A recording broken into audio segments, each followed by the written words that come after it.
এখানে অনেক রকমের লাফালাফি ফালাফালি কাগজ একটা নিয়ে ফেসবুকে ছাড়িয়ে দেয়। আমি ফেসবুকে কাগজ নিয়ে ছেড়ে দেবার নেতা নয়। নগরীর ৩৮ নং ওয়ার্ডে জনগুরুত্বপূর্ণ সড়ক সংস্কারের মধ্য দিয়ে দীর্ঘদিনের মানুষের ভোগান্তি আর দুর্ভোগ থেকে মুক্তি পেতে যাচ্ছে লাখো মানুষ। এলাকার সর্বস্তরের মানুষের অভিনন্দন। পূর্বধারার বিশেষ প্রতিবেদক ইঞ্জিনিয়ার মোহাম্মদ মহিউদ্দিনের প্রতিবেদনে বিস্তারিত।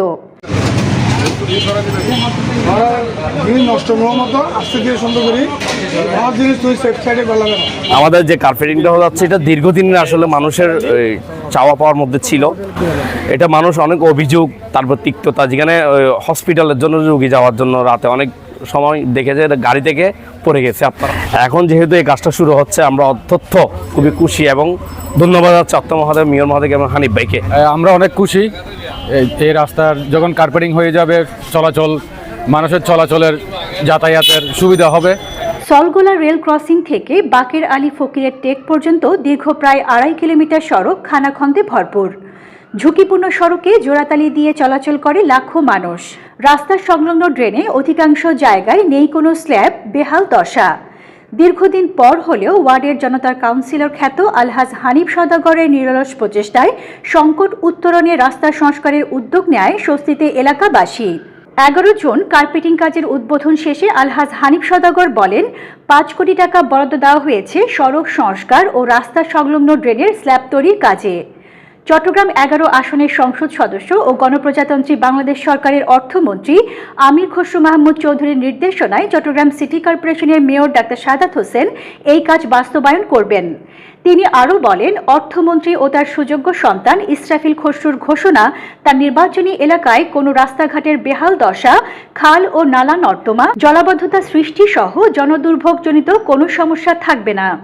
সলগোলা রেল ক্রসিং থেকে শুরু করে বাকারাফের ট্যাক পর্যন্ত দীর্ঘদিন এই অবহেলিত রাস্তা ভাঙ্গা, নালা, নর্দমা এবং বড় বড় গর্ত হয়ে গেছে কার্পেটিংয়ের উপরে। ২-৩ মাস পর আমরা রিপেয়ারিং করি, আবার নষ্ট হয়ে যায়। অত্র এলাকা থেকে বারবার নির্বাচিত সংসদ এবং বর্তমান গণপ্রজাতন্ত্রী বাংলাদেশ সরকারের অর্থ পরিকল্পনা মন্ত্রী জনাব আমির খসরু মাহমুদ চৌধুরীর তত্ত্বাবধানে এবং ওনার নির্দেশনায় অর্থ মন্ত্রণালয় থেকে বরাদ্দ দিয়ে মাননীয় মেয়র ডাক্তার সাদাত শেখকে বলেছেন দ্রুত এই রাস্তাটি কার্পেটিং করে সম্পূর্ণ করে দেওয়ার জন্য।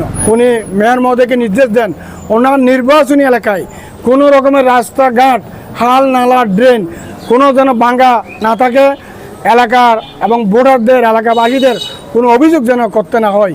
মাননীয় মেয়রকে সে নির্দেশনা দিয়েছেন। তারই ধারাবাহিকতায় এই রাস্তাটি কার্পেটিং আজকে আমরা এখান থেকে ড্রেনের স্ল্যাব এবং কার্পেটিংয়ের কাজ শুরু হবে ২-১ দিনের মধ্যে ইনশাল্লাহ। যদি আকাশের অবস্থা ভালো থাকে, বৃষ্টি না হয়, আমরা ৩-৪ দিনের মধ্যে বাকারাবাদ ট্যাক থেকে শুরু করে ক্রসিং পর্যন্ত ইনশাল্লাহ সম্পূর্ণ করে দেব কার্পেটিং কাজ। এটা মাননীয় অর্থ ও পরিকল্পনা মন্ত্রীকে আমি আমার ৩৮ নম্বর ওয়ার্ডের সর্বসাধারণ জনগণের পক্ষ থেকে এবং আমার ব্যক্তিগত পক্ষ থেকে আমি ওনাকে ধন্যবাদ জানাচ্ছি। এই বাকারাবাদ ট্যাক থেকে ক্রসিং পর্যন্ত ২ ইঞ্চি কার্পেটিং হবে এবং পাশে ড্রেনের উপর স্ল্যাবগুলি যেগুলো নষ্ট হয়ে গেছে এগুলি নতুনভাবে ৬ ইঞ্চি হাইট স্ল্যাব করে দিবে এবং এটার বরাদ্দ আমি যতটুকু জানি প্রায় ৫ কোটির কাছাকাছি। এটা অত্যন্ত একটি ব্যস্ততম সড়ক। এখানে এই যে আপনি যে কথার দখলের কথা বলেছেন, ফুটপাথ, এটা নিয়ে আমাদের মাননীয় মেয়র মধ্যে দেখেছেন ইতিমধ্যে অনেক জায়গায় অভিযান চালাচ্ছে। আমরা দলীয়ভাবে আমাদের নেতাকর্মীদের নিয়ে এই অবৈধ দখলদার, চাঁদাবাজ, টেন্ডারবাজি, দখলবাজি যারা করতেছে তাদের বিরুদ্ধে আমরা জিরো টলারেন্স আছি। এখানে নির্দিষ্ট এরকম ফুটপাথ নির্দিষ্ট না, এখানে ড্রেনের উপর স্ল্যাব আছে। কিন্তু আমরা চাচ্ছি এলাকার আমি ব্যবসায়ী ভাইদের এবং যারা দোকানের সামনে মালামালগুলো রাখে তাদেরকে আমি এখনও বলে আসছি, আবারও বলতেছি, আমরা নিজেরাই সচেতন হতে হবে। আমাদের দোকান যতটুকু আমরা জমিদার থেকে ভাড়া নিয়েছি ততটুকুই আমরা ব্যবহার করব। আপনাদের সম্মান বজায় রেখে আপনারা ব্যবসা করবেন, রাস্তা দখল করবেন না, ফুটপাথ দখল করবেন না। এখানে অনেক রকমের লাফালাফি ফালাফালি কাগজ একটা নিয়ে ফেসবুকে ছাড়িয়ে দেয়। আমি ফেসবুকে কাগজ নিয়ে ছেড়ে দেবার নেতা নয়। আমি কাজে বিশ্বাসী। আমি সকাল ৮টার সময় থেকে এই রোদ্দুরের মধ্যে আমার এলাকার মুরব্বীদেরকে নিয়ে সবাইকে নিয়ে আমি কাজ করার জন্য নেমে পড়ি।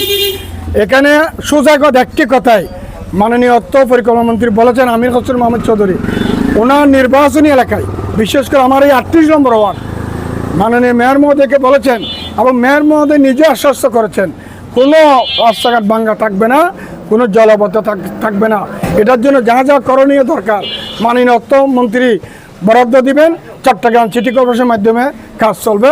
হানিফ সওদাগর বলেন, অচিরেই স্থানীয় আব্দুল আলী জামে মসজিদ সংলগ্ন সড়ক ও নীলাচল আবাসিক এলাকার সড়কের কাজও চট্টগ্রাম সিটি কর্পোরেশনের ব্যবস্থাপনায় বাস্তবায়ন করা হবে।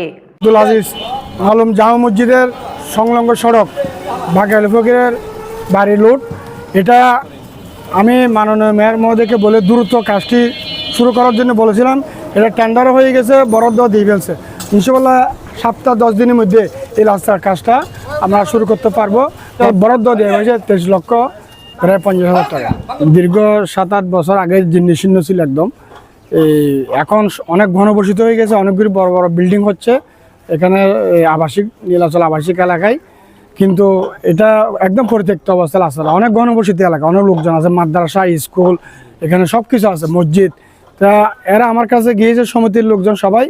আমি তাদেরকে আশ্বস্ত করেছিলাম এই রাস্তাটা মাননীয় মেয়রকে বলে রাস্তা দ্রুত এই যে লালবিড়ি রাস্তার সাথে সংযোগ করে দেওয়ার জন্য। 16 ফিট পাশে প্রস্থ, দৈর্ঘ্য 1000 ফিট রাস্তা। আমি মাননীয় মেয়র মহোদয়কে দ্রুত কাজটি বরাদ্দ দেওয়ার জন্য বিনীতভাবে অনুরোধ করতেছি।